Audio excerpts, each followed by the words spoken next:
Pues buenos días. Buenos días. Hoy tenemos aquí a Fernando Sánchez Dragó y a su hija Ayanta Dragó, Ayanta Barili. Barili, sí. Eso es algo que me gustaría preguntaros. Fernando Sánchez Dragó, que es una persona increíblemente mediática y conocida en este país, que es ensayista, novelística, crítico literario, presentador. No me llames crítico. ¿Por qué? Detesto a los críticos literarios. Pero criticas literatura. Los críticos literarios son ornitólogos. Yo soy pájaro. Yo soy escritor. Eres escritor, pero criticas a los demás. No, Eso es de Raisraelitsky. Yo jamás he hecho crítica literaria. No me gusta nada la crítica literaria. En las noches blancas no criticas libros. No, hablo con escritores, hablo de libros, los cuento, pero no los critico. Nunca he criticado libros. ¿Y consideras que hablar de un libro y hacer, no, es verdad. hacer una valoración de un libro no es criticarlo? Los críticos son, como dice Jack London en ese libro maravilloso, Martin Eden, dice, es gente que quiso ser escritora y no pudo porque no llevaba el fuego divino en su pecho. Y esas son, dice Jack London, las personas que vigilan celosamente las puertas de la literatura, los suplementos culturales de los periódicos, para que los verdaderos escritores no se cuelen por esas puertas. Pero al final los verdaderos escritores siempre fuerzan las puertas y el escritor pasa a la posteridad y el crítico es olvidado. Pues estoy de acuerdo y me parece genial. Pues venga, así que retíralo de crítico literario. Lo retiro, pero que conste que tú has hablado mucho del... Sabes que últimamente soy el terror de los platós, me levanto y me voy. Pero tú has hablado mucho del canon y eso es una labor de crítica, aunque no seas crítico literario. No, eso es una labor de lector. De acuerdo. El canon lo establecen los lectores poco a poco a lo largo de los siglos por acumulación. Pues acepto. Entonces, Fernando Sánchez Dragó, que no es crítico literario, sino un gran lector, presentador y sobre todo... presentador de las noches blancas. Que yo no soy presentador. Yo soy un escritor que hablo con otros escritores. No presento nada. Converso, hablo con otros escritores. Es que detesto la palabra presentador y crítico. Tampoco es presentador y no es crítico. Locutor. No, yo soy solo escritor y viajero. Y en todo caso, hombre humilde y errante. Bueno, sobre la humildad podemos hablar mucho, Fernando. Pero de verdad, yo soy humilde. Hoy porque me ves con corbata. La única vez al año que me pongo corbata, que me da vergüenza. No, te sienta muy bien. Color rojo. Entonces, a ver, retomamos. Es novelista, escritor, gran viajero, lector. Sí, hombre, lector, por supuesto. Ha sido galardonado con ciertos premios, como el Premio Nacional de Ensayo, el Premio Planeta, el Premio Espiritualidad, el Premio Fernando Lara de Novela, etcétera, etcétera. Y lo más importante es que ahora acaba de publicar un nuevo libro que se llama Pacto de Sangre con su hija, que se llama Ayanta. Y una cosa que me ha sorprendido, y por ahí empezaba, es que como autores ponéis Dragó, que es un apellido, y Ayanta, que es un nombre de pila. Bueno, yo creo que porque son lo que es inconfundible. Dragó es Dragó, no hay otro, y todo el mundo sabe que es Fernando Sánchez Dragó, y Ayanta es un nombre que no tiene nadie. Entonces creímos pues mucho más directo y claro. Y además, como se llama Barili, que suena a marca de pasta asciutta, de espagueti, la gente la confunde con eso, con los espagueti, y además lo pronuncia mal porque en España siempre dicen Barili. Sería Barili. Así que mucho mejor Dragó y Ayanta. Todo lo demás sobre eso son nombres contundentes, ambos. Cierto. ¿Por qué elegiste Barili como apellido?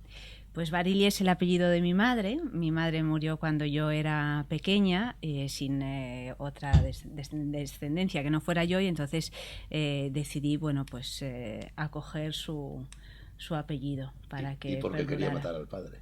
No quería matar al padre. No, es que, ¿sabes qué pasa también? Que Sánchez Dragó no es compuesto. Claro. Entonces me quedaba con el Sánchez, y entonces es entre los dos preferí el Barili. También bien. estuvimos pensando en un momento si hacerlo compuesto, pero nunca se hizo. Sí. Bueno, ¿qué basta? Muy bien.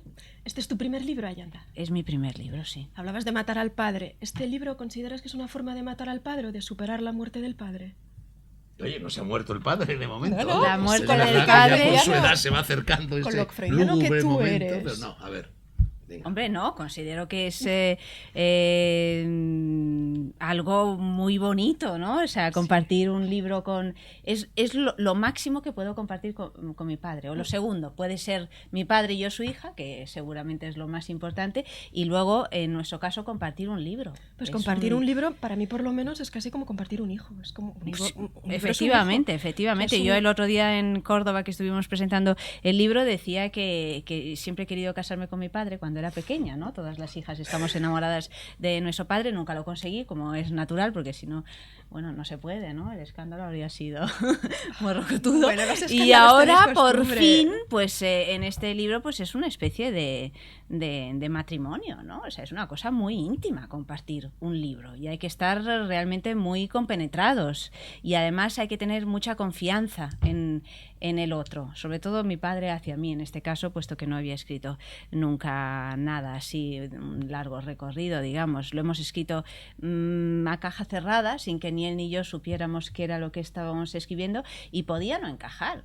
Claro. Podía no gustarle a él lo que yo había escrito o viceversa, cosa menos probable, ¿no? Pero bueno, podía haber sorpresas desagradables y sin embargo, pues hemos tenido la confianza en el uno en el otro de hacer esto, ¿no? Mira, Elena, yo a partir de este libro he dado a luz, por así decir, he alumbrado, he concebido 2 veces a mi hija. Una vez, bueno, físicamente, como hija mía que es, en el momento de, en fin, del parto, del nacimiento y todo esto, y luego porque le he dado el empujón para que cruzara ese Rubicón.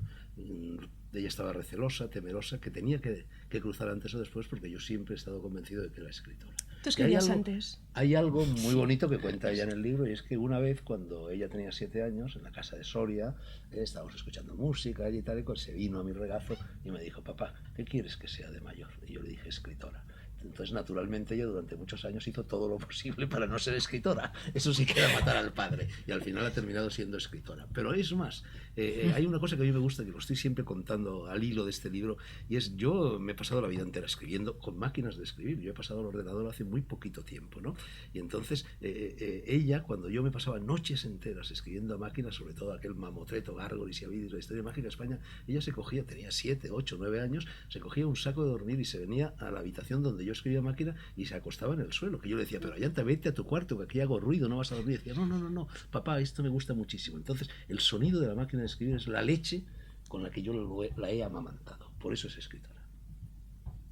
Y una cosa, tú siempre has hablado del hecho de que tener hijos es algo maravilloso y muy bonito, pero que es, digamos, un obstáculo para el escritor. Y recuerdo que en una ocasión incluso me dijiste que un escritor no debería tener hijos. Sí, es verdad. Pues mira, todo ese cambio de actitud está precisamente, es un poco el hilo que trenza este libro, porque efectivamente yo nunca me he planteado tener hijos, aunque tengo 4 hijos de 4 madres diferentes y llevándose 10 o 12 años entre sí, pero yo nunca he dicho voy a tener un hijo. Los hijos o han llegado por casualidad o han llegado porque sus madres los querían, y bueno, pues en fin, yo creo que si la mujer que está conmigo quiere un hijo, pues hombre, yo se lo tengo que dar, ¿no? Pero eso no quiere decir, yo siempre he considerado que, en fin, que un escritor debería ser, en cierta ocasión dije que a los escritores nos tendrían que castrar al nacer, ¿no? Eso lo he oído. Para que nos dedicáramos íntegramente a la elaboración de nuestra obra. Entonces imagínate cuando Naoko se queda embarazada de Akela, de este último hijo mío, que ahora tiene 6 meses, hombre, ella lo quería. Yo dije: bueno, muy bien, vamos a hacer todo lo posible para que te quedes embarazada. Yo tengo que decir que secretamente alimentaba la esperanza de que debido a mi edad la cosa no cuajara. Pues cuajó. Hay un refrán que dice que el hombre pierde el diente pero no la simiente. ¡Paf! Cuajó. Y entonces, todo eso está también en el libro. Yo durante los meses del embarazo, la verdad es que estaba muy inquieto. Estaba muy de uñas, ¿no? Estaba diciendo: bueno, menudo lío me he metido. Ahora ya que por fin podía dedicarme con armas y bagajes, en cuerpo y alma, a la culminación de mi obra literaria, ¡plaf! Otro niño. Y tengo que decir que estas lecciones que da la vida, porque ahora estoy encantado de la vida, verdaderamente encantado de la vida, me gusta muchísimo este niño, estoy seguro de, bueno, me ha inspirado ya un libro, o sea que no interfiere. Yo le he hecho un regalo, porque le cuento su nacimiento. El cuento que más le gusta a los niños es cómo nacieron. Lo preguntan a papá, lo preguntan a mamá: ¿cómo nací? ¿Quién había? ¿Quién no había? ¿Qué pasó? ¿Qué no pasó? Bueno, yo he contado minuciosamente este cuento que algún día mi hijo leerá en un lenguaje muy sencillo, muy infantil, lo podrá leer muy pronto. Y por otra parte, él a mí me ha hecho este inmenso regalo, que es un libro más, y quizá el libro mejor escrito que yo haya escrito nunca. ¿Y tú, Ayanta, cómo has vivido el hecho de tener un hermano que podría casi ser tu hijo? Con muchísima alegría, desde luego, como cualquier sorpresa completamente inesperada, porque yo sabía que Naoko quería un hijo, cosa, bueno, natural, dada la diferencia de edad que hay entre Naoko y mi padre, pero sabía también las resistencias, además, bueno, dichas de un modo bastante explícito a lo largo de todos estos años, y además tampoco era la primera vez que sucedía, porque ha pasado también con otras parejas de mi padre. Entonces pensé que no se iba a dar la cosa. Además, también hay que decir que Naoko es una persona muy peculiar, no solo por ser japonesa, que también, ¿no? Pero que tiene también ha tenido un acercamiento muy cauteloso también al hecho de ser madre. De hecho, pues lo ha tenido ya cuando el tiempo biológico, digamos, en una mujer se acababa. Entonces, bueno, pensé que no habría tal, y sin embargo, cuando me dijeron que estaban esperando un hijo, me quedé muy, muy sorprendida, y luego pues todo el proceso de embarazo y de nacimiento de Akela, y el proceso de Naoko y el proceso de mi padre, pues me ha gustado mucho vivirlo y compartirlo con ellos, ¿no? No deja de ser un gran acontecimiento familiar que produce una unión mayor en la familia. O sea, eso es así. En esta iluminación que yo he experimentado al nacer mi hijo ha sido importantísimo, y eso también es un poco el nudo gordiano del libro, el hecho del parto en casa. Porque claro, es que es muy emocionante, y en eso Ayanta, y lo cuenta, ha tenido un papel crucial, porque yo me resistía, en primer lugar porque yo soy de una generación en la cual ni siquiera se planteaba la posibilidad de que un hombre asistiera al parto. Entonces yo estaba en la otra esquina de la casa ahí, escribiendo como siempre, y revoloneando, voy pero no voy, y ya hasta que llegó un momento en que Ayanta, venga papá, ¿qué van a hacer? Ven. Bueno, entonces ya cedí, y fui a la habitación, y bueno, aquello era como una película de Frank Capra, digo yo siempre, porque imagínate, un diván, Ayanta sosteniendo a Naoko en vilo literalmente, porque el parto duró horas, que acabó con unas agujetas tremendas. 4 gatos, tú que eres tan gatuna, Elena, una japonesa, cineasta, que estaba filmándolo todo, hay una grabación íntegra de horas y horas del parto, 2 comadronas, una doula y la hija menor de mi nieta, la hija menor de Ayanta, Caterina, todo esto alrededor de este parto. Entonces no te puedes ni imaginar cuando ya llega un momento en que empieza a sobar. Porque además yo creía que un parto era una cosa dantesca, ¿no? Lleno de sangre, lleno de flujos, lleno de gritos, la mujer que te insultaba, en fin, estas cosas que se cuentan. De película. Todo fue idílico, todo fue suave. Hombre, supongo que a Naoko le dolía, pero claro, esto también muy japonesa, ella no expresaba el dolor, no hubo un gemido, no hubo un grito, nada. No hubo sangre, no hubo nada, de verdad, todo fue muy pacífico. Y entonces ya llega ese momento extraordinario en el que ves como la cabecita del niño, y yo no sabía si era niño o niña, la cabecita del niño empieza a asomar, y se mete, y asoma, y se mete, y asoma, y se mete. Y una de las comadronas que me dice, tócalo, Fernando. El niño nunca olvida la primera mano que lo ha tocado, la primera piel que ha sentido, ¿no? Y entonces efectivamente lo toqué. Y ya luego sale del todo el niño, me lo pasa, me pasa en una navaja y corta el cordón umbilical, ¿no? Eso hice yo. A ver si se me escapa la navajita y monto aquí un estropicio. Y claro, todo eso generó desde el primer momento una vinculación emocional y sentimental con este niño extraordinario. ¿Tú eres más padre con este niño que con los demás hijos que has tenido? Sí, la verdad es que sí. Porque además, mira, hay una cosa que la estoy contando mucho en estos días porque me gusta. He escrito incluso un artículo que aparecerá mañana en elmundo.es al respecto, porque en un centro de parto natural, preparto, parto y posparto al que ha ido Naoko y al que sigue yendo, le han dicho que hay que, para desarrollar la función auditiva y la función del lenguaje en el niño, conviene que prácticamente desde el primer día, desde los primeros días, le recites un poema que sea musical, que tenga rima, que tenga gracia, saltarín, ¿no? Y entonces, porque el niño aprende a hablar con más facilidad. Y no solo eso, llega un momento en que el niño ya le sigues diciendo el poema cuando ya se ha hecho un poquito mayor, y entonces interrumpes el verso, no dices la última palabra y el niño la dice. Que debe ser una cosa, no he llegado todavía a ese punto, es que es muy pequeño, pero debe ser extraordinario. Entonces yo todas las mañanas a la hora del desayuno, de verdad, que es algo que me encanta y le encanta al niño, porque es que la risa se dibuja en sus ojos y se dibuja en su boca. Cojo y le digo, con 10 cañones por banda, viento en popa, a toda vela, tal, y luego digo, y ve el capitán pirata, sentado alegre en la popa, Asia a un lado, al otro Europa, y él mira, y voy allá a su frente, Estambul. Estoy convencido de que la primera palabra que va a decir es Estambul. Antes que mamá. El primer viaje al que yo lo voy a llevar es a Estambul. ¿Y por qué no lo haces en diversos idiomas? ¿Estaba aprendiendo japonés? Bueno, es muy pequeñito. Yo soy un burro para las lenguas. Bueno, pero tienes una mujer japonesa. Bueno, ella le habla en japonés, sí. A lo mejor le dice un poema en japonés, yo ya de eso ni me entero. Lo haré en el gineceo. Porque la casa está dividida en el gineceo y el androceo, ¿no? Entonces esto lo hacemos en el androceo. Ella en el gineceo hará lo que quiera.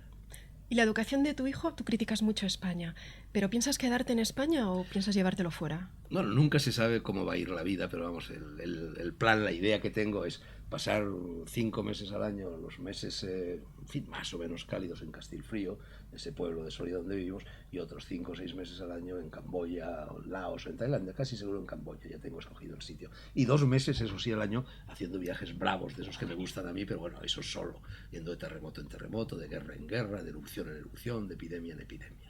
Pero eso no es compatible con una escolarización, por lo menos No, estándar. efectivamente, yo lo que quiero, vamos a ver si lo consigo, porque en España está prohibido, además, lo que se llama el home learning, que es educar a tu hijo en casa, ¿no? Y me dirán inmediatamente, pero es que además de aprender cosas en el colegio, que no las aprende, todo lo contrario, ¿sabes? Esa frase de Bernard Shaw, que a mí me gusta, tanto de mi educación terminó el día en que me llevaron al colegio, dicen, pero tiene que socializar, naturalmente que tiene que socializar, pero donde yo socialicé, en la calle, jugando con los otros niños, cosa que en España no se puede hacer y que en cambio en un país de Oriente sí se puede hacer, sobre todo un país como Camboya. Entonces que se mezcle con la vida, pero en la calle, no en el cole. Idealizas mucho Asia. ¿Pero crees realmente que la situación política, pues no sé, en China o en Corea es mejor que en España? China es espantoso. China es el peor país del mundo. Es un país en el que nunca volveré a poner la planta de mis pies, a no ser que me inviten a dar una conferencia muy bien pagada. Me la tienen que pagar muy bien para que vaya. No, toda Asia. No se puede hacer un totum. En Asia hay cosas buenas y cosas horrendas, ¿no? La situación política en Asia suele ser... La situación política peor del mundo es la que hay en Europa. Y concretamente en España y en Francia y en todos estos países, pues anda la situación política. No sé, peor que Corea del Norte. No, yo hablo de Corea del Norte, yo hablo del sudeste asiático, yo hablo de Laos, de Camboya, de Tailandia, de estos países que a mí son los países que más me gustan del mundo. Ahí no hay ningún problema político, si es que no lo puede haber, porque ahí nadie habla de política, nunca nadie en esos países, nadie me ha hablado jamás de política. La política es una cosa virtual, la política solo existe en la mente calenturienta de los europeos. Bueno, entonces, sí. Entonces la política habría que tratarla con indiferencia, sería una especie de resignación, no habría que luchar por nada. Bueno, por supuesto, la resignación es la virtud del sabio, frente a la indignación que ofusca el corazón y ofusca el cerebro. La política, lo mejor es ignorarla. Lo mejor no, hay algo mejor todavía, y es que no exista. Que los hombres se gobiernen. Es una anarquía. Que los hombres se gobiernen a sí mismos, ¿no? Pero si existe la política, ignorarla, indiferencia absoluta, glacial. O sea, una especie de anarquía idealista, pero sin luchar por ella, que se establezca sola. La fórmula es la de Voltaire en el Cándido. Cultiva tu huerto. Cándido recorre el mundo, envenenado por las teorías políticas del filósofo Pangloss, que dice que el mundo progresa y todas esas mentiras, hasta que llega a la conclusión de que el mundo no progresa y que lo único que hay que hacer es cultivar su huerto. Y se va precisamente a Estambul, y allí pone un huerto y ahí sí termina el libro. ¿Qué haces, Cándido? Cultivo mi huerto. Si todos cultivamos nuestro huerto sin perjudicar, sin meternos en el huerto del vecino, el mundo funcionaría como una seda. ¿Tú lo ves así también? ¿Te gustaría vivir fuera? ¿Tú vives en España? Yo vivo en España y me he hecho una casa y un lugar en Madrid, vivo en Madrid, que tengo la sensación de no vivir en ninguna parte, y es lo que me gusta. Tengo un desinterés absoluto por la política, lo reconozco, no me entero de nada, no leo los periódicos, solo me gustan las cosas que tienen por lo menos 100 o 200 años de antigüedad, en todo, en la literatura, en la música. Vivo al margen, no me interesa nada lo que está sucediendo en estos momentos. Por lo tanto, sería perfectamente capaz de irme a Camboya. Porque te da lo mismo un lugar que otro. No me da lo mismo un lugar que otro. Necesito mi lugar, que es mi espacio familiar, es un espacio donde puedo trabajar, donde puedo desarrollarme como persona, donde puedo estar con mis hijos, con mi familia, pero no deseo nada más. Pero da la impresión de que es una burbujita transportable. O sea, que ahora mismo la tienes en Madrid, pero podría estar en Camboya. Va conmigo. La burbuja soy yo, ¿no? Claro. Elena, el hombre solo tiene dos patrias. Una son sus zapatos y otra es su familia. Todo lo demás son gaitas. Pero sí creo mucho en la casa, sí creo mucho en el hogar, en un espacio donde uno pueda... La familia es el hogar, es el campamento. Yo a veces estoy semanas y semanas sin salir de ese... ¿Y tú has viajado mucho como tu padre también? Mucho, he viajado mucho con él. Y algo sola por mi cuenta, pero vamos, básicamente he viajado con mi padre desde muy pequeña. Entonces eso también te da una visión muy diferente de las cosas, ¿no? Y muy relativa también. Aprendes a restarle importancia. Aquí en España nos creemos el ombligo del mundo, en España o en Europa o en Occidente en general. Y sin embargo es una porción muy pequeñita, ¿no? No tiene tanta importancia. Si esto va mal, pues haz las maletas y vete. No pasa nada. Me gustaría hablarte de tu filosofía. Sangre, de sangre. Os parecéis mucho. Quería hablarte de tu filosofía personal.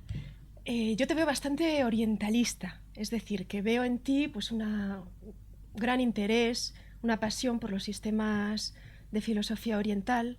Veo que sabes muchísimo pues, del tantra, del budismo, de muchísimas cosas, que eres un gurú español. Mira, es verdad, yo llegué por primera vez a Oriente, a la India, en 1967. Y recuerdo, se produjo una anécdota curiosa que además le pasó exactamente lo mismo a Vicente Ferrer. Muchos años después, cuando Vicente Ferrer y yo nos conocimos y trabamos amistad, nos contamos la misma anécdota. Y era sorprendente porque le pasó a él y me pasó a mí, que no nos conocíamos, en el mismo lugar y prácticamente al mismo tiempo. Yo venía desde el Cairo a Bombay, y fue la primera vez que yo toqué con mis zapatos, con mi patria, Asia, bajo en el aeropuerto de Bombay por las escaleras del avión, pongo efectivamente el zapato en el asfalto hirviente del aeropuerto de Bombay y me vuelvo a Caterina, la madre de Ayanta, que venía conmigo, y le digo, frase extrañísima, le digo, esta es mi tierra.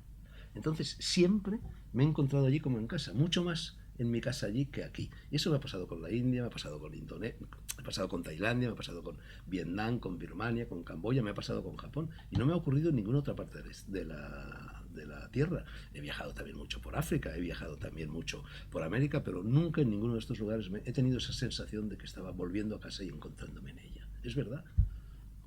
Tu visión de la literatura, por lo menos lo que yo he podido ver de tu obra, es que eres siempre muy sincero y muy intimista, y es como que dentro de lo más íntimo encuentras lo más universal. Quería preguntarte, ¿hay límites? ¿Hay límites en lo que se puede contar? ¿Hay límites en lo que se puede enseñar? Mire, yo siempre comparo el ejercicio de la literatura con lo que hacen los samuráis, con lo que hacen. Es decir, si no estás dispuesto a rajarte la tripa, hacerte un seppuku, como en un determinado momento lo hace el samurái al término de su existencia, no escribas. Dedícate a otra actividad, hay otras muchas. Hay que ser absolutamente capaz de ser sincero. A Faulkner, caiga quien caiga. A Faulkner le preguntaron en cierta ocasión, ¿qué hace falta para ser escritor? Y dijo, ¿estás dispuesto a vender a tu madre en letras de molde? De ahí que hasta que no se muere tu madre no puedes llegar a decir la verdad, porque la madre nos impone, ¿sabes? Cuando el escritor encuentra ya la capacidad de ser verdaderamente libre es cuando se muere la madre. A no ser que tengas, en este caso, la suerte, lo digo desde el punto de vista del escritor, de tener un padre escritor. Esa suerte Ayanta la tiene. Y de hecho en el texto magnífico, extraordinario que ha escrito Ayanta para este libro, eso se nota. Que ha tenido una libertad absoluta en lo concerniente a mí, porque sabía que yo como escritor iba a entender perfectamente cualquier cosa que dijera. ¿Es así? ¿Te has sentido libre escribiendo? ¿No tenías...? Hombre, creo que no habría podido hacerlo con un padre de otro tipo. De hecho, es algo que llama la atención en el entorno, incluso en el entorno familiar más cercano, pues a lo mejor de mis hermanos o, bueno, pues de gente que está muy cerca, ¿no? De mi pareja. ¿Cómo puedes escribir algo tan íntimo y presentarlo públicamente, ¿no? Como es, bueno, editar un libro. Y yo siempre respondo que a mí me da igual que lo lean los lectores, o sea, me parece muy bien que lo lean los lectores, pero con quien podía haber tenido problemas en todo caso es con mi padre, que es hacia quien está dirigida esta carta, y sabía que no iba a tener problemas. Entonces, a partir de ahí, es cierto que es una carta muy íntima, es cierto que cuento cosas muy personales, pero para mí los lectores, bueno, pues no les conozco, no tengo una... En este caso he escrito desde luego para mi padre, es una carta que se la envío a él, y no solo, he escrito para mis hijos, la he escrito para mi madre, si es que puede saber lo que he escrito. La he escrito para mí misma, la he escrito para la familia. Y hasta ahí llega. Entonces, lo demás, bueno, es una masa, ¿no? Que no tiene... que no tiene peso. Sí tiene peso, pero no tiene nombre y apellido. No me importa que sepan quién soy. Me parece bien. Pueden saberlo, pueden no saberlo. Pueden leerlo, pueden no leerlo. Desde luego, no escribo para los lectores, escribo para mi gente. Este libro es una crónica familiar. Ya sabes que Jodorowsky tiene un libro que se llama Donde mejor canta un pájaro, a cuento del árbol genealógico, es verdad. Donde mejor canta un pájaro, y en definitiva un escritor, lo he dicho antes, tiene algo de pájaro, ¿no? Es en su propio árbol genealógico, es su sangre, es lo que conoce, es lo que ha vivido. Aprendemos a movernos, aprendemos a caminar, aprendemos a hablar, a leer, a escribir, a comer, a beber, a amar, a todo en el ámbito de la familia y en nuestra infancia. Entonces yo creo que todo libro en la historia de la literatura que se precie, disfrazado o no, disimulado o no, está contándonos la infancia, la adolescencia y la crónica familiar del escritor que lo escribe. Y para alguien como tú que está, digamos, en un camino espiritual, ¿cómo logras disociarte de tu ego, de tu presencia en los medios de comunicación tan inmenso, sin que eso, digamos, cree un apego? Mira, lo llevo fatal. A mí lo peor que me ha pasado en la vida es que en cierta ocasión, cuando yo tenía 40 años, después de trabajar de sol a sol en ese libro monumental que fue Gárgoles y Avides, que lo lógico era que no se hubiera publicado nunca, porque era caro de publicar, yo era un escritor nuevo, completamente desconocido, el libro era un libro difícil, de un argumento extraño, escrito con un estilo, hombre, muy castigado, muy complejo, con mucha erudición, lo lógico era que no se hubiera publicado nunca o que no se hubiera vendido nada. Bueno, pues no solo, en primer lugar se publicó y en segundo lugar se convirtió pues, en lo que quizá haya sido uno de los mayores bestsellers del posfranquismo. Entonces yo de repente me vi catapultado a algo que no había buscado. Es la fama, la popularidad, el prestigio, me convertí en un personaje público. Y digo personaje. Si lo que la gente sabe de ti, construyen con eso un personaje que no tiene nada que ver con la persona. Entonces lo llevo fatal. A mí me desespera. Si yo pudiera volver a antes del día en que publiqué Gárgoles y Avides, ya sé que esto no se lo cree nadie, pero vamos, apretaría el botón y volvería. Pero estás muy, muy presente, Fernando. Sí, estoy muy presente. ¿Sabes por qué? Porque el ideal de mi vida es vivir oculto. Lo decía Epicuro, la felicidad estriba en vivir oculto. Tú dirás, pues caramba, no vives... Es verdad, soy una especie de bombardeo al napalm que aparezco en todos los medios de televisión. Pero vamos a ver, maticemos un poco. En primer lugar, yo durante 6 meses al año estoy en Oriente o en remotísimos países. Y cuando estoy en España, 2/3 partes del tiempo que estoy en España estoy en Castilfrío, pueblo de 20 almas, y casi no salgo ni siquiera a la calle y puedo estar meses enteros sin hablar con nadie más que con mi hija, mi mujer y en fin, sí, eres muy ermitaño. Algún amigo que venga a verme. Entonces, lo que pasa es que de repente llego a Madrid y como una lagartija, en 3 o 4 días hago 6 o 7 cosas de televisión y aparezco. ¿Por qué hago eso? Bueno, porque como tuve la desgracia de darme a conocer, y eso es irreversible. Cuando tú te has dado a conocer, puedes irte a un castillo de los Cárpatos y encerrarte allí, peor aún. Crearás la aureola de misterio e inaccesibilidad y serás todavía más conocido, más popular. Entonces me di cuenta de que ya para ocultarme, para esconderme de los demás, lo único que podía hacer era la estrategia del calamar, lanzar mucha tinta alrededor. Entonces todas esas cosas, los medios de comunicación, las televisiones, todo eso es tinta. Eso no tiene nada que ver conmigo. A mí me desespera ir a la tele. Yo detesto la tele, de verdad, lo detesto. Detesto que me saquen fotografías, no lo puedo soportar. Detesto que se me acerquen por la calle, que me reconozcan, que me pidan un autógrafo y entonces, bueno, pues me escondo en ese frufru y continuamente me largo. Yo he viajado toda mi vida y he viajado por muchos motivos, pero a partir del momento en que me di a conocer, además de esos motivos, viajo porque en cuanto me voy a esos países ya no me conoce nadie. Tú sabes el suspiro de alivio que yo exhalo cuando me instalo en un avión y parto hacia remotas tierras y sé que voy a poder hacer allí lo que me dé la gana sin que nadie se dé con el codo me pida un autógrafo. Entonces te escondes detrás de tu personaje. Efectivamente, escondo la persona detrás del personaje. Bien. ¿Tú cómo ves la fama? Siempre con la tentación de cortar de plano. Cada vez que voy a un programa de televisión digo, es la última vez. El problema también, Elena, es que ahora, en fin, que todos estamos viviendo tiempos económicamente difíciles. También yo, claro, llega un momento en que dices, oye, por lo menos voy allí y ahora que tengo una boca nueva que alimentar y gano algo de dinerillo. Eso también es un... En fin, todo el mundo lo entiende. Sí, claro. Ayanta, ¿tú cómo ves la fama? Me avergüenza.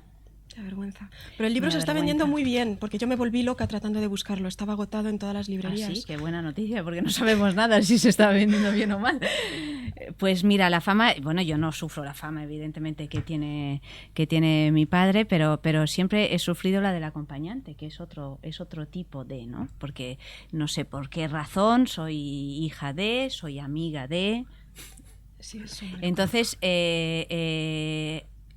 me agobia y me avergüenza, me produce vergüenza ajena. O sea, el hecho de que alguien te pare por la calle, que te pida un autógrafo, que bueno, esto que rodea a la fama, una de las cosas que he aprendido es a intentar trabajar y hacer lo que me gusta sin ser famosa.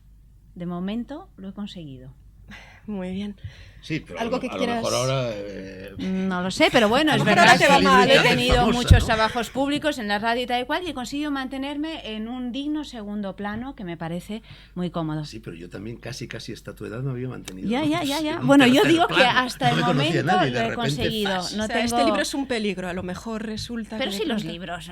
No hace caso nadie a los libros, no creo que sea un peligro.